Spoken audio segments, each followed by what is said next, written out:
튀르키예 동남부 도시 가지안테프로부터 서북쪽으로 약 33km 떨어진 내륙에서 규모 7.8의 강진으로 발생했습니다.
네, 안녕하세요. 오늘은 코피에서 튀르키예 지진 피해 현장에 파견되었던 대한민국 해외긴급구호대 KDRT 의료팀의 선발대 간담회가 있었습니다.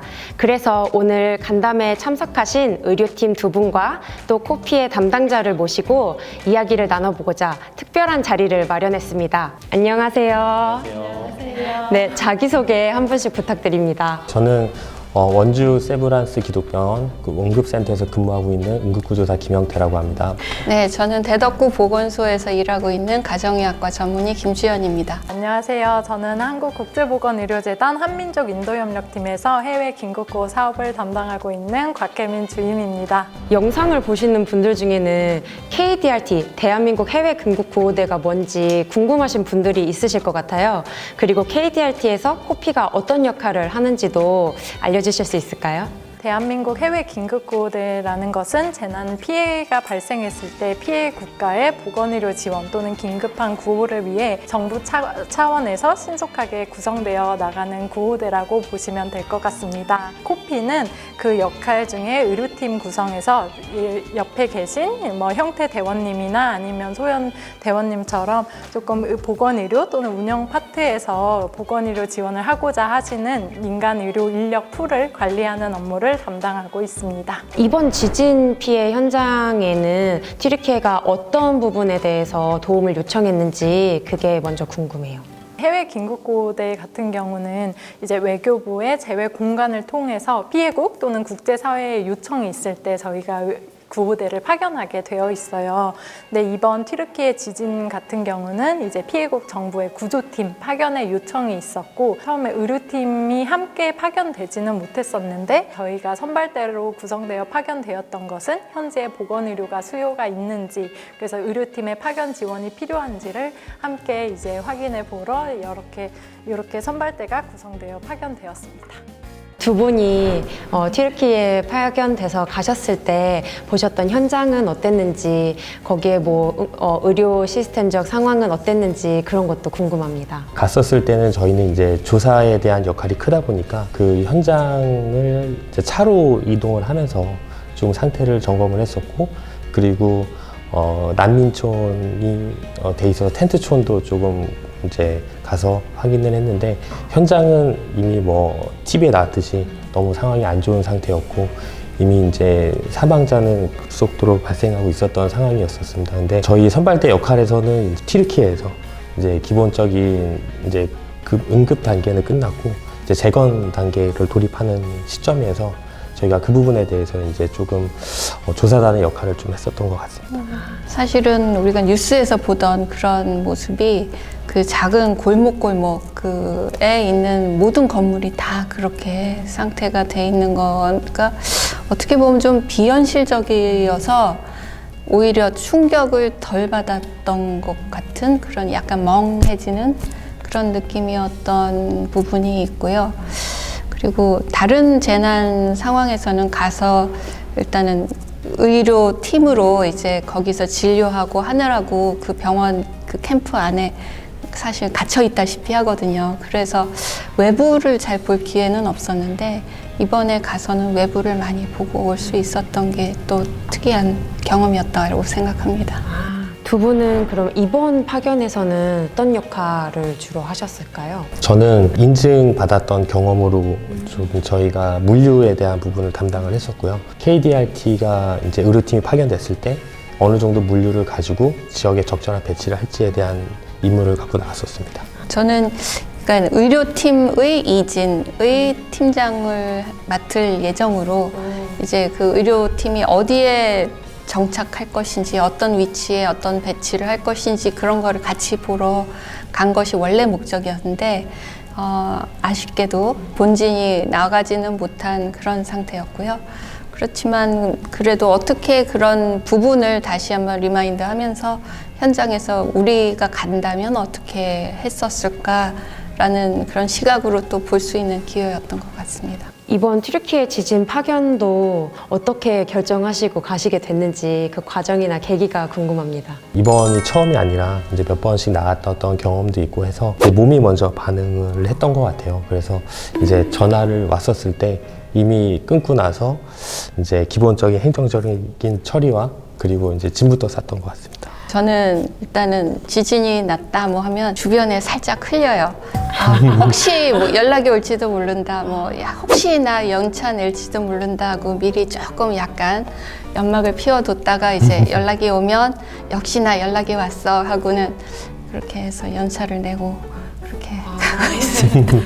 항상 마음의 준비가 되어 계신 분들이라는 느낌도 드네요. 이야기를 듣다 보니까. 그 주임님께서는 지금 담당자를 하신 지는 사실은 이렇게 몇 년 되셨지만 아마도 KDRT 파견을 직접 해보신 거는 이번이 처음이실 건데 분명히 급파를 결정하게 되는 그 진행 과정이 또 어려웠을 것 같아요. 이제 저는 이 업무를 그래도 2년 조금 넘게 맡고 있는데 사실 이 부분에서 실무자가 챙겨야 될 거를 실제로 막 이렇게 해본 적은 처음이었어요. 그래서 이게 막 저부터가 막 마음이 급해지고 이러니까 근데 이런 경험을 하다 보니까 그동안 내가 이렇게 해야 된다고 생각한 것들을 잘 되고 있는지를 사실 점검할 수 있는 기회였고 그리고 또 저희가 실제로 의료 지원까지 이제 본진 추가적으로 뭐 의료 인력이 파견되지는 못했지만 저 개인적으로도 저희 KDRT로서도 배우는 점이 많았던 파견이었습니다.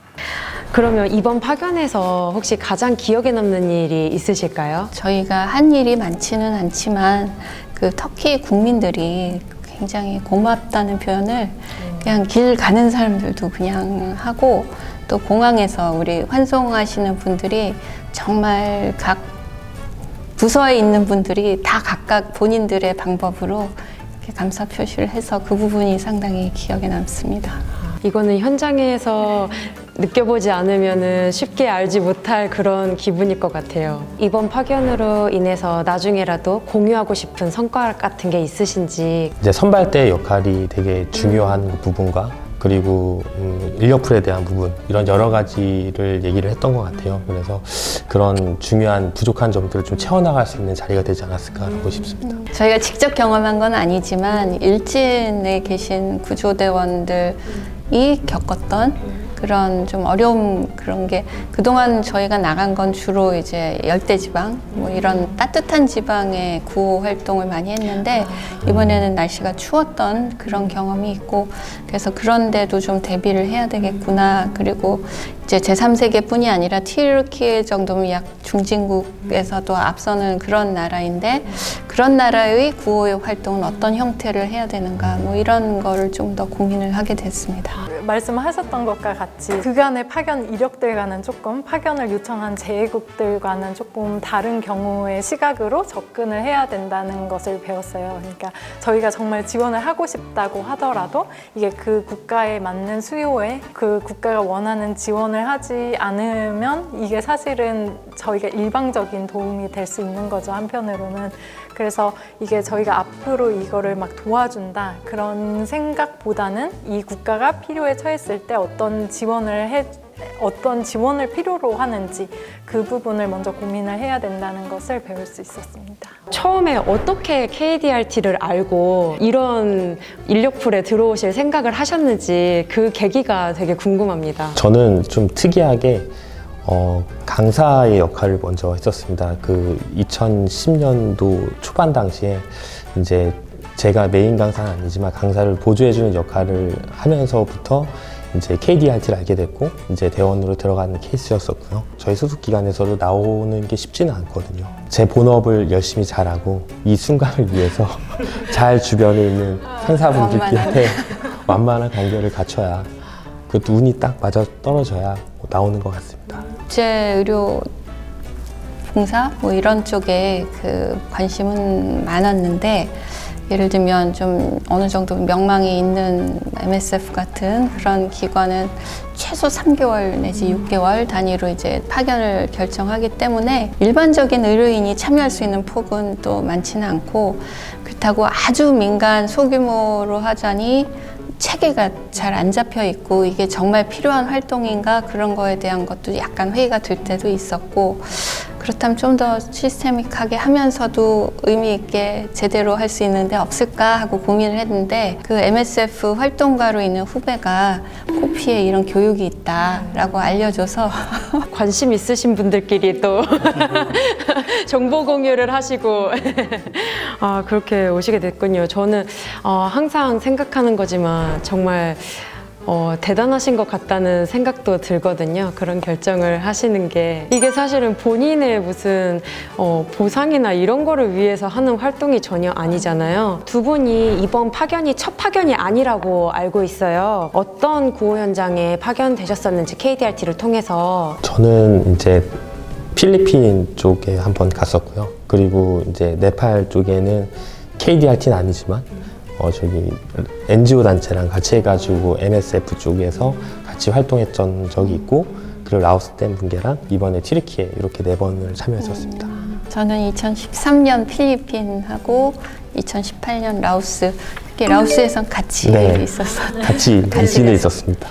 여러 번 파견을 다녀오셨는데 그래도 매번 느껴지는 어려움이 있다. 이런 어려움은 매번 느껴지더라 하는 거 있으셨어요? 재난 현장이라는 게 익숙치가 않잖아요. 어떤 상황이 생길지도 모르고 항상 매번 분위기와 여러 가지가 좀 많이 다양해서 힘들었던 것 같아요. 그래서 저번에도 네팔 지진 때 갔을 때는 여진이 너무 많아서 이런 불안한 공포 같은 게 좀 많았었는데 이번에도 튀르키예 갔을 때도 그렇지 않을까라고 생각을 했는데 생활 중에 6.5, 4 정도 되는 지진이 왔었어요. 조금 무섭더라고요. 이제 7층에서부터 계단을 내려가는 그 시간이 정말 공포스럽더라고요. 제가 어려운 거는 사실은 현장에서 일할 때는 그다지 못 느끼는데 필리핀에 맨 처음 갔을 때가 가장 고생이 컸고 그 다음에는 점점 여건이 좋아지고 있어서 기대보다는 항상 좋았던 것 같아서 고생스러웠어요.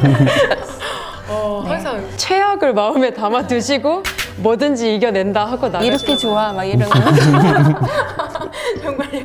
본인들은 그러실지 모르겠지만 가족분들은 나름대로 걱정이 있으시기도 하실 것 같아요. 초반에는 얘기를 안 했었어요. 나가는 걸요? 네, 저는 아직 부모님밖에 없고 결혼 안 한 상태라서 그래서 좀 더 자유롭긴 했었는데 처음에는 얘기 안 하다가 가서 연락드린 적도 있고 이번에도 가기 얼마 전에 연락드려서 도망가자 싶이 그렇죠. 네네. 저는 저희 남편하고 한 30년 살다 보니까 적응을 하신 것 같아요. 네, 그래서 그냥 서로의 취향 내지는 서로의 하고 싶은 거를 좀 존중해주는 그런 타입인 것 같아요. 그 주임님께서는 이번에 처음으로 나가오셨는데 가족들에게 알리고 가셨나요? 저는 사실 이거는 약간 개인적인 얘기이기도 한데 개인적으로는 이사가 예정이 되어 있었어요. 일요일에 이제 이사를 해야 되는데 이제 갑자기 파견이 이제 결정되니까 이제 저는 없고 가족분들이 이사를 하셨다는 갔다 와보니 이제 새 집으로 옮겨져 있더라. 와, 아니 굉장히 큰 일을 동시에 한국과 튀르키예에서 하셨네요. 작년 6월에 대한민국 긴급구호대가 세계보건기구 WHO의 그 인증을 받아서 국제적 역량을 이제 인정을 받았는데요. 저도 KDRT 담당자였지만 사실은 굉장히 오랜 기간 기다리고 준비하고 바랐던 일이었잖아요. 그래서 우선은 너무 축하를 드리고 싶고요. 이미 반년이 지났지만 WHO EMT 그 응급의료팀이 뭔지 소개 한번 부탁드립니다. 옛날 같은 경우는 저희가 뭐 개인적으로나 또는 민간 단체에서 사실 의료 지원 활동을 개별적으로 많이 독자적으로 나갔었잖아요. 근데 사실은 이제 세계에서 이제 재난 피해국이 그러한 지원을 한 번에 받는 것이 오히려 부담을 주고 그게 오히려 피해국에 해가 된다는 이제 취지에서 세계보건기구 EMT 사무국이라는 그런 이니셔티브가 만들어져서 조금 표준화된 의료의 지원을 할 수 없을까. 그래서 사실은 저희가 획득한 등급도 어떤 최소한의 저희가 지켜야 할 기준 이런 거에 부합하는 역량을 인정받았다고 보시면 될 것 같고요. 저희가 이제 획득한 그 타입 1의 픽스드라는 등급은 사실 뭐 29명의 대원이 뭐 최소 뭐 14일 이상 1일 뭐 100명의 응급 외래 환자 진료를 할 수 있는 역량과 뭐 물류 그리고 인력을 갖추고 있다는 이제 역량을 인정받은 것이에요. 근데 사실 저희가 등급 획득하고 사실 아직 한 번도 파견을 사실 나가보지는 않았지만 요즘은 저희가 그런 그 공통된 기준을 따라서 표준화된 의료 지원을 하는 것이 아주 중요한 현장에서는 중요한 과업이라고 볼 수 있을 것 같습니다. 이번 인증 평가에 직접 참여도 하셨었는지 궁금해요. 저는 한 14일 정도 갔던 것 같아요. 이제 끊어서 2번 정도 갔는데 이제 전체적으로 이제 국립중앙의료원 해외재난팀이나 뭐 코피나 여러 이제 관련 부서에서 준비를 다 해놓으신 상태에서 저 같은 이제 인력풀에서는 저는 이제 가서 텐트를 치고 의료 지원 물품들을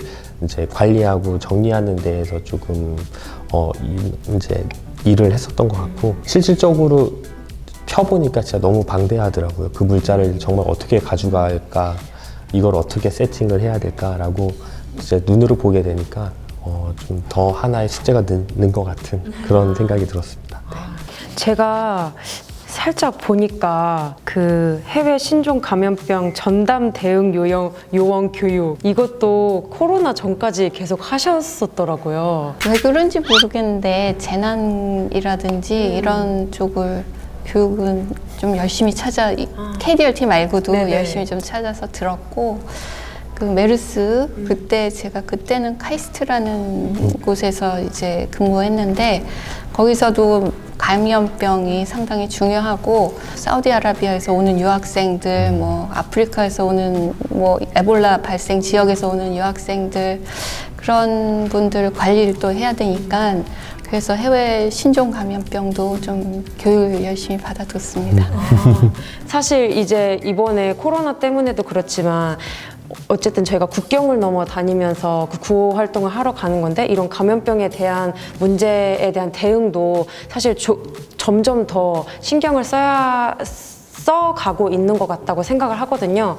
그런데 또 이런 이력을 가지신 소장님이 계셔서 야 저희 인력풀에 너무 대단하신 분이 많구나 그런 생각을 했습니다. 앞으로 KDRT 의료팀을 운영하는데 코피가 어떤 점을 더 보완을 하고 또 발전했으면 좋겠는지 그런 기대하시는 점이 있으신지도 궁금합니다. 인력풀이 좀 더 다양하게 있었으면 좋겠다라는 생각과 저희가 이제 아까도 얘기했지만 타입 2에 대한 논의를 하고 있잖아요. 그래서 이제 좀 더 강화된 소프트웨어와 하드웨어를 가졌으면 하는 그런 생각이 듭니다. 그 KDRT 인력풀이 한 300여 명 된다고 그렇게 들었는데 운 좋게 그 안에서 몇 번 이렇게 가게 됐었던 것 같고 사실은 열정과 그런 걸 가지고 다 기다리시는 여러 선생님들도 골고루 가셨으면 좋겠고 그러기 위해서는 미리 일정을 조절할 수 있는 그런 체계가 좀 있었으면 좋겠습니다. 저는 그래도 담당자로서 근데 정말 저희가 관리하는 민간 인력풀에 속해 계신 의료진 분들이 다 현업에 있으심에도 항상 협조를 잘 해주시고 사실 오히려 이런 교육, 훈련, 파견에 오히려 관심을 가지고 많이 먼저 물어봐 주시는 경우가 많아요. 그래서 저희도 이제 느끼기에 더 좋은 교육, 훈련 콘텐츠나 아니면 정말 이런 파견이 활성화돼서 정말 더 많은 기회에서 이분들이 가지신 역량을 뽐낼 수 있는 환경이 됐으면 좋겠습니다. 네, 이번에 튀르키예 지진 피해 현장 다녀오신 세 분하고 이렇게 생생한 이야기 나눌 수 있어서 너무 좋았는데요. 오늘 인터뷰에 참여하시게 된 소감이 있으신지? 이런 뭐 파견을 갔다 와서 이런 자리가 처음인 것 같아요. 좀 약간 어색하고 또 하긴 한데 현재도 잘 준비되어 있는 것 같고 앞으로도 준비되어 있는 그런 대원이 될 수 있도록 항상 열심히 노력하도록 하겠습니다. 오늘 이런 형식의 자리가 될지 전혀 모르고 왔는데 그래도 무사히 끝날 수 있어서 다행이라고 생각하고 네, 너무 네, 우리 사회자님께서 잘 이끌어 주신 것 같습니다. 감사합니다. 파견 가고 이제 끝나고 나서 보통은 이제 또 한참 뵐일 없다가 뭐 교육대 만나고 이렇잖아요. 보통은. 근데 이렇게 최근에 좀 자주 뵐 기회가 생기는 것들이 너무 좋았고 그래서 네, 앞으로도 또 자주 뵐 수 있는 기회들 많이 만들어지면 좋겠습니다. 네, 오늘은 튀르키예 지진 피해 현장에 파견 다녀오신 KDRT 의료팀 두 분과 또 코피 담당자분을 모시고 생생한 이야기를 나눠볼 수 있는 자리를 가졌습니다. 구호 현장을 다녀오신 이 세 분이 아니었다면 듣기 어려운 생생한 이야기를 들을 수 있었던 것 같아서 너무 좋은 시간이었던 것 같고요. KDRT 활동이 자주 있기를 바라지는 않지만 그래도 언제나 건강하고 안전하게 활동하시기를 항상 바라겠습니다. 코피도 KDRT 의료팀 분들이 앞으로도 계속 더 안전하고 건강하게 활동하실 수 있도록 지원하고 또 재난 발생국에 더 큰 도움이 될 수 있도록 역량을 키워나가도록 노력하겠습니다. 네, 다음에는 어떤 분과 어떤 주제로 인터뷰를 하게 될까요? 저희 코피에 궁금하신 점이 있으시면 아래 댓글로 많이 남겨주세요. 그럼 포바!